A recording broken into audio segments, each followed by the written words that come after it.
आज मी बनवला मुंबई प्रसिद्ध असा हा मसाला चाट चना मसाला। त्यासाठी थोडेसे चणे असे शिजून घ्यायचे नरम सॉफ्ट। त्यानंतर अर्धा एक चमचा लाल मसाला, धना पावडर, गरम मसाला पावडर, जिरा पावडर, थोडीशी हळद आणि काळं मीठ घ्यायचं आहे।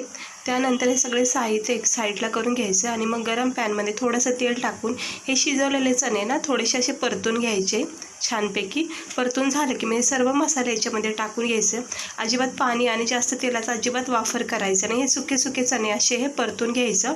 मग त्याच्यामध्ये मोठा चिरलेला कांदा, मोठं चिरलेलं टमाटर आणि एक बारीक चिरलेली काकडी किंवा बॉईल केलेलं बटाटासुद्धा तुम्ही इथे बारीक कट करून टाकू शकता। सोबत कोथिंबीर आणि हिरवा पुदिना आणि चाट मसाला टाकून छान मिक्स करून हा चटपटीत असा हा चना चाट मसाला तयार होतो घरच्या घरी। इतका भारी टेस्टी आणि चटपटीत असा हा चना चाट मसाला तयार होतो। तर नक्की एकदा ट्राय करा आणि आवडला असेल तर लाईक करा।